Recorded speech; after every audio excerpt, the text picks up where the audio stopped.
అలా ఆంధ్రజ్యోతిలో కూడా వచ్చింది, ఒకసారి చదివినిపిస్తాను అనండి. ఆంధ్రజ్యోతిలో వచ్చింది, ఈనాడులో వచ్చింది, సాక్షిలో తప్పితే. సాక్షిలో మాత్రం రాదు అలాంటి వార్త. ఒకసారి ఏమైనా వచ్చింది చదివినిపిస్తాను చూడు. ఆంధ్రజ్యోతిలో వచ్చిన వార్త ఈనాడులో కూడా వచ్చింది. విశాఖ ఉక్కుకు ఊపిరి, 11,500 కోట్ల భారీ ప్యాకేజీకి కేంద్ర కేబినెట్ ఓకే వెల్లడించిన కేంద్ర అధికార వర్గాలు. నేడు పూర్తి వివరాలతో ప్రకటన. స్టీల్ ప్లాంట్ను ఆదుకోవాలని ప్రధానికి పలుమార్లు సీఎం విజ్ఞప్తి. కేంద్ర ఉక్కు మంత్రికి విన్నపం. చంద్రబాబు అభ్యర్థన మేరకు సాయానికి ప్రధాని పచ్చజెండా. కదా, ఇంత క్లియర్గా వచ్చింది కదా. ఈనాడులో వచ్చింది, ఆంధ్రజ్యోతిలో వచ్చింది, మిగిలిన వార్తాపత్రికల్లో వచ్చింది, టీవీ ఛానల్స్లో వచ్చింది. కొన్ని టీవీ ఛానల్స్ అయితే దానిపైన ప్రత్యేకంగా డిబేట్లు కూడా నిర్వహించారు. మరి మేధావులుగా చెప్పుకునే మీకు ఏం పోయే కాలం, దాని గురించి ఎందుకు మాట్లాడరు? ఇప్పుడు అక్కడ ఎవడన్నా ధర్నా చేసేయడం అనుకోండి, విశాఖ స్టీల్ ప్లాంట్ ముందు, దానిపైన పెద్ద చర్చ పెట్టేస్తారు, పెద్ద డిబేట్ పెట్టేస్తారు. మామూలు డిబేట్ కాదు. అమ్మేశారంటే అమ్మేశారు, ఇంకేముందో అందరూ కూడా రోడ్డు మీద పడిపోయారు.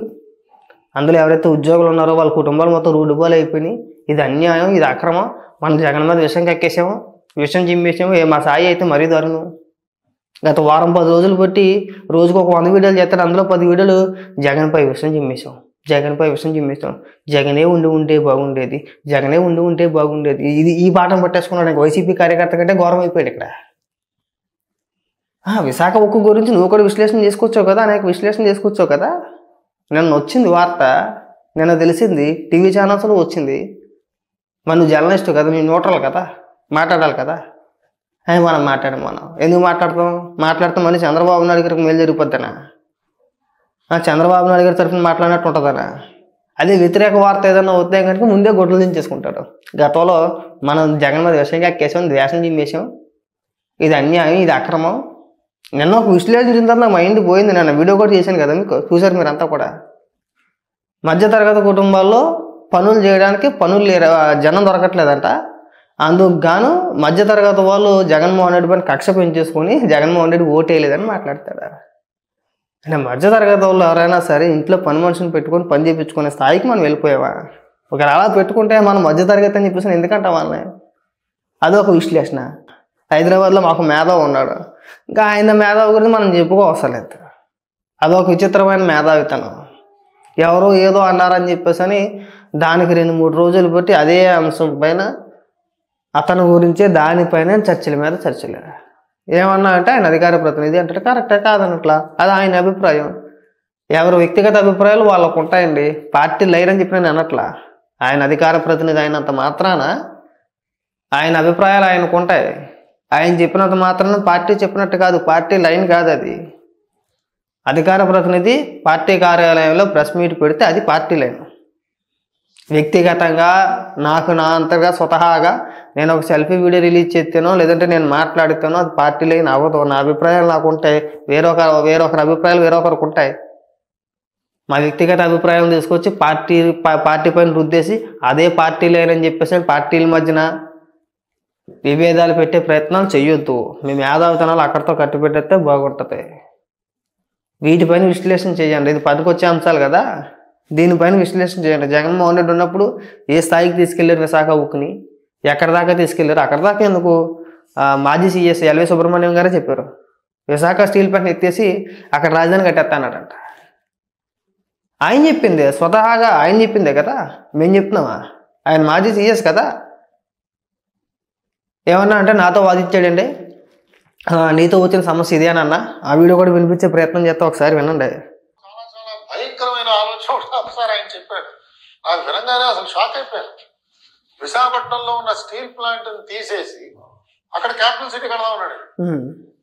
అసలు ఏమిటి ఆలోచన? అసలు మనం ఎవరు ఊహించలేమండి. నేను షాక్ అయిపోయాను. నేను వాదించాను ఆయనతో. వాదిస్తుంటే నాకు తిరస్కరించాడు ఆయన. ఏమిటి నువ్వు ఇలా మాట్లాడతాడు నాతో అన్నాడు. ఏంటి నువ్వు అసలు ఏంటన్నా, నువ్వు ఇలా మాట్లాడతావు ఏంటన్నా, నీతో వచ్చిన సమస్య ఇదే అన్నా, ఇలా మాట్లాడుతున్నాడు ఆయన. అంటే ఇప్పుడు ఇలాంటి ఆలోచన ఉన్న వ్యక్తి అసలు అలాంటి పదవికి అర్హుడు కానే కాదండి. ఇవాళ ఇవన్నీ నేను ఎందుకు చెప్తున్నానంటే సమాజానికి పొంచి ఉన్న ప్రమాదం ఇలా ఉందండి.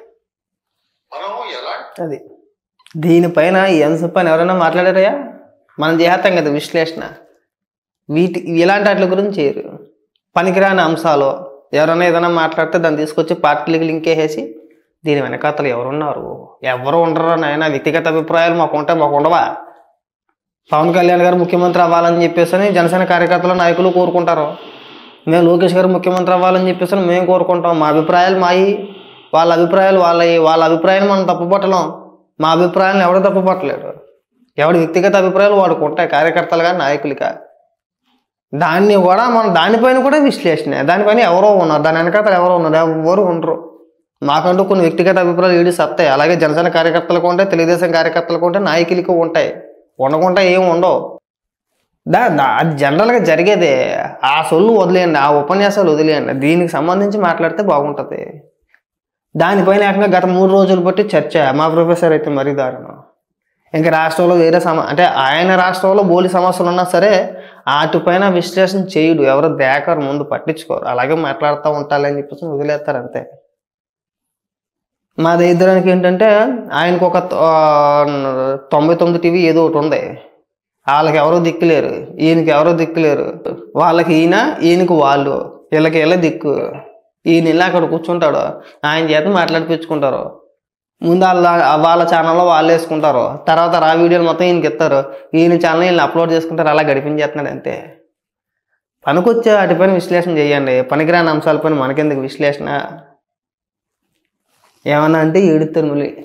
మేము ఏదైనా మాట్లాడామనుకో, మామూలు ఏడుపు కాదు, మనకు ఒక్కెట్టి ఏడ్చేస్తారు. వాళ్ళు అలా మాట్లాడుతున్నారు, వీళ్ళు అలా మాట్లాడుతున్నారు, మమ్మల్ని తెలుగుదేశం కార్యకర్తలు ట్రోల్ చేస్తున్నారు. ఇక మీరు మేధావులు, వార్తలా చెప్పను నేను. నువ్వు చెప్పాలి, మీరు చెప్పాలని చెప్పేసి నేను అన్నట్లే. కానీ సమాజ బాధ్యతను మీ భుజాల మీద వేసేసుకుంటారు మీరు. నేను చెప్పే మాటలు కాదు, మీరే అనేక సందర్భాల్లో చెప్పారు. మేము సమాజ హితం కోరతాం, సమాజం మంచి కోరతాం, రాష్ట్రం బాగుపడాలని చెప్పేసి కోరుకుంటాం, ప్రజలు బాగుపడాలని చెప్పేసి కోరుకునే వ్యక్తుల్లో మేము మొట్టమొదట ఉంటాం అని సొల్లు ఉపన్యాసాలు చెప్పే మీరు వార్తలు ఎందుకు చదవట్లేదు? మేము కార్యకర్తలు అయ్యో, మేము జర్నలిస్టులు కాదు. నేను ఇక్కడ చాలామందికి ఒక విషయం చెప్పాలి. చాలామంది అప్పుడప్పుడు కొంతమంది కామెంట్లో పెడతా ఉంటారు, నువ్వేం జర్నలిస్ట్ ఎవరా అని చెప్పేసి. నేను జర్నలిస్ట్ అని చెప్పానా? ఏమంటే ఏ రోజైనా సరే నేను జర్నలిస్ట్ అని చెప్పేసి ఏ రోజైనా చెప్పానా? స్టార్టింగ్ నుంచి, ఇప్పుడు నుంచి కాదు, 2018 నుంచి ఇప్పటి వరకు ఇప్పుడు చెప్పినా నేను తెలుగుదేశం కార్యకర్తను రా బాబు. ఇప్పుడు చెప్పినా అదే చెప్తా, ఇప్పుడు అదే చెప్తా, ఇంకొక 5 ఏళ్ళు పోయినా అదే చెప్తా. అంతే తప్ప నేను న్యూట్రల్లో, నేను జర్నలిస్ట్ని, నాకు ఏ రాజకీయ పార్టీతో సంబంధం లేదని చెప్పేసి నేను ఏ రోజైనా చెప్పానా? ఏమన్నా ఏ రోజైనా చెప్పాను నేనేమన్నా? అది రెగ్యులర్గా ఫాలో అవుతూ ఉంటారు కదా చాలామంది, వాళ్ళకి తెలిసే ఉంటుంది. కాకపోతే ఏంటంటే నన్ను జర్నలిస్ట్ని చేసేమాకండి. నేను జర్నలిస్ట్ని కాదు, నేను పార్టీ కార్యకర్తనే. మా పార్టీ విధానాలు మాత్రమే నేను చెప్తా. నేను న్యూట్రల్గా ఉంటానో ఇంకోటాను నేను చెప్పను. తప్పని చెప్తా ఖచ్చితంగా.